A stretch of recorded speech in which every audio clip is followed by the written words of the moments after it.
नमस्कार and I welcome you to world affairs. मैं हूं प्रशांत धवन। ऑयल के प्राइसेस, कच्चे तेल के प्राइसेस गिरने शुरू हो चुके हैं। यहाँ पर आप देख पाओगे, इस पे आर्टिकल है द हिंदू का। Oil prices drop as coordinated reserve release eases some supply fears. जैसे मैंने आपको बताया था कल अपनी वीडियो में कि सिंस बहुत से देशों ने इकट्ठा जो अपना स्ट्रेटेजिक ऑयल रिजर्व है ये रिलीज करना स्टार्ट कर दिया है एक साथ, तो उसका इम्पैक्ट इमीडिएट बेसिस पर हम देख रहे हैं। जो भी गेन्स कल ऑयल के दामों में हुए थे वो इरेज हो चुके हैं और अब ऑयल के जो दाम है ये नेगेटिव में जाना स्टार्ट कर चुके हैं। इंडिया में अब डिस्कशन ये हो रहा है कि बहुत ही जल्द लोगों को भी हो सकता है कि राहत मिले। ऑल टुगेदर पेट्रोल और डीजल के दाम जो पेट्रोल पंप्स है वहां पर भी कम देखने को मिलेंगे। उम्मीद तो यहां पर इसी की लगाई जा रही है क्योंकि ग्लोबली इस टाइप का एक्शन कभी देखा नहीं गया, जहां पर US, China, India, Japan, south Korea, UK सारे देश ही अपना स्ट्रैटेजिक रिजर्व जो कंट्रीज बचा के रखती है वॉर सिचुएशन के लिए, कल को अगर मान लो इमरजेंसी आ जाती है उस टाइम के लिए जो ऑयल रिजर्व्स कंट्रीज बचा के रखती है, ये ऑयल अब हम रिलीज कर रहे हैं इन ओपन मार्केट। इंडिया में आपको बता चुका हूं, इंडिया ने डिसाइड किया है कि 50 लाख बैरल हम लोग रिलीज कर देंगे इन द मार्केट। यूएसए ने कहा है कि ये लोग रिलीज करेंगे 5 करोड़, इंडिया से 10 गुना ज़्यादा। नाउ जापान ने यहां पर यह कहा है कि ये लोग रिलीज करने वाले हैं 42 लाख। फिर यूनाइटेड किंगडम ने कहा है कि ये लोग रिलीज करेंगे 15 लाख। साउथ कोरिया ने कहा है कि ये लोग रिलीज करने वाले हैं 38 lakh barrels of crude oil. मगर इस सब के बीच में मैं ये कहूंगा भारत के लिए चिंता की बात यह है कि चाइना ने बहुत ही क्लेवरली अपना स्टांस बदल दिया है। इस बात को लेकर टू बी ऑनेस्ट मैं भी काफी हद तक सरप्राइज्ड हूं क्योंकि इनिशियली ये लोग कह रहे थे कि बिल्कुल यूएस समेत वेरियस कंट्रीज के साथ मिलकर चाइना कोशिश करेगा कि जो ओपेक प्लस कंट्रीज की चाल है आज के समय के ऑयल के प्राइसेस उठाकर रखेंगे, इसको काउंटर करने की कोशिश हम करेंगे और ऑल टुगेदर ऑयल के प्राइसेस हम गिराएंगे। इस बात को लेकर चाइना समर्थन दे रहा था, मगर अचानक से चाइना ने एक कंप्लीट यू टर्न ले लिया है।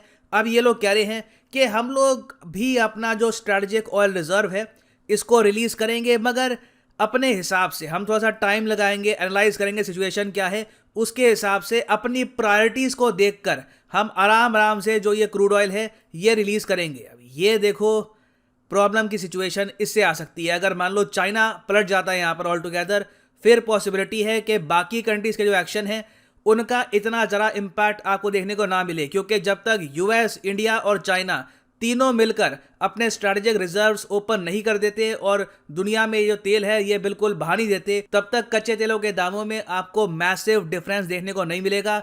कुछ गिरावट आएगी मगर हो सकता है कि बाद में प्राइसेस स्टेबलाइज भी हो जाएं। नाउ इंडियन पर्सपेक्टिव से मैं यहाँ पर यह भी कहूंगा कि चाइना की जो स्टेटमेंट है ये चिंताजनक भी है, क्योंकि भारत के जो टोटल स्ट्रेटेजिक रिजर्व्स हैं, जो टोटल इमरजेंसी में कच्चा तेल इंडिया अपने पास स्टोर करके रखता है, ये रफली आप कह सकते हैं 3 करोड़ 60 लाख बैरल्स के आसपास है। और अगर हम डेज की बात करें तो इतने तेल से भारत चलता रहेगा करीब 9.5-10 दिन के आसपास तक, और इसमें से एक दिन तो यहाँ पर माइनस कर दो क्योंकि हमने 50 लाख जो बैरल ऑयल है ये कर दिया रिलीज। तो आज के समय आप मान के चल लो हमारे पास इमरजेंसी ऑयल बचा है कितने दिनों का? सिर्फ 8 दिनों का। वेराज चाइना अलग ही स्टैंडर्ड मेंटेन करके रखता है। इनके जो टोटल स्ट्रेटेजिक ऑयल रिजर्व है ये बताया जाता है कि करीब आप कह लीजिए 40 करोड़ से लेकर 50 करोड़ के आसपास है। जी हाँ, भारत के जितने रिजर्व हैं उससे करीब 12-13 गुना ज़्यादा आपको रिजर्व मिलेंगे चाइना में। तो मतलब चाइना के पास आज के समय इमरजेंसी यूज के लिए कच्चा तेल पड़ा है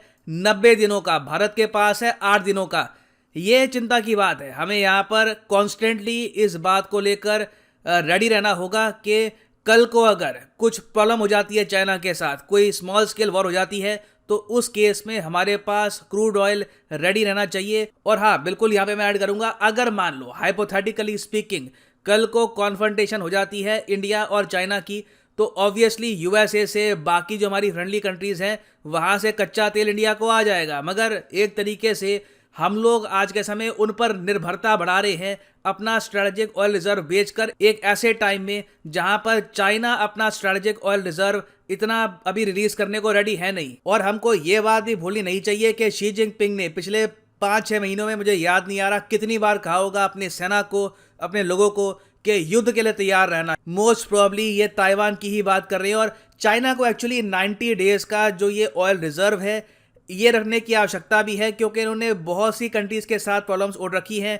चाहे इंडिया हो, जापान हो, उसके अलावा यहाँ पर ताइवान हो, फिर यूएसए हो। तो ये लोग ऑलमोस्ट आप कह सकते हैं सीधा वर्ल्ड वॉर 3 के लिए ही प्रॉपरली प्रिपेयर्ड है, मगर भारत को यहाँ पर बहुत ही केयरफुली काम करना होगा। बाय द वे मैं आपको ये बता दूं कि इंडिया के प्लान है कि बहुत ही जल्द जो हमारे स्ट्रेटेजिक ऑयल रिजर्व हैं कुछ ही सालों में इनको हम डबल कर देंगे, तो टोटल बहुत ही जल्द हमारे पास 16 दिन का क्रूड ऑयल रिजर्व होगा। मगर मेरा ये मानना है कि चाइना जैसा पड़ोसी देश अगर आपके पास है तो एटलीस्ट 30 दिन का स्ट्रैटेजिक ऑयल रिजर्व आपके पास होना चाहिए, क्योंकि एक पॉसिबिलिटी फिर ये भी है कि पाकिस्तान के साथ भी एक टू फ्रंट वॉर हो सकती है। We should always be ready.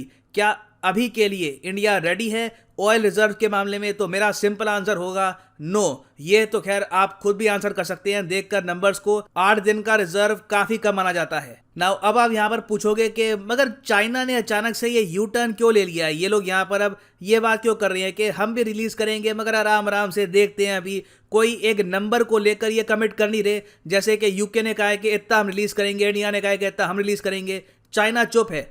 देखिए रीजन बहुत ही सिंपल है। आज के समय देखो यूएसए, इंडिया, जापान, यूके, ये सब कंट्रीज लड़ रही हैं ओपेक प्लस कंट्रीज से। ओपेक कंट्रीज आपको पता होगा, the organization of petroleum exporting countries. यहाँ पर ये सब देश आते हैं, Iraq, Saudi Arabia, UAE, Venezuela, basically oil producing countries. और ओपेक में आप अगर ऐड कर दो इन सब कंट्रीज को, Kazakhstan, Azerbaijan, Bahrain, Brunei, Russia, Oman, ये सब जो कंट्रीज हैं इनको आप अगर ऐड कर दो तो बन जाता है ओपेक प्लस। तो ओपेक प्लस ने अभी के लिए इंटेंशनली ऑयल की प्रोडक्शन कट कर रखी है इस उम्मीद से कि ऑयल के दाम लगातार बढ़ते रहेंगे।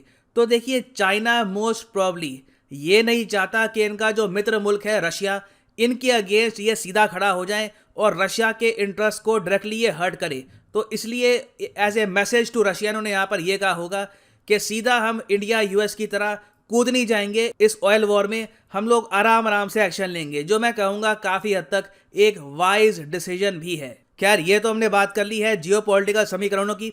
उसके अलावा अगर हम देखें इन्फ्लेशन को, महंगाई को, तो बिल्कुल महंगाई में भी राहत आपको देखने को मिलेगी बहुत ही जल्द।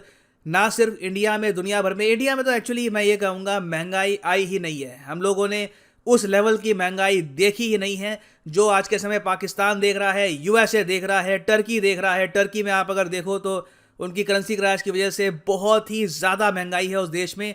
तो अब जिस तरीके से ऑयल के दाम कम होंगे तो इससे बिल्कुल कुछ रिलीफ मिलेगा पाकिस्तान को, कनाडा को रिलीफ मिलेगा। कनाडा मैं आपको ये बता दूं 18 साल में हाईएस्ट इन्फ्लेशन झेल रहा है।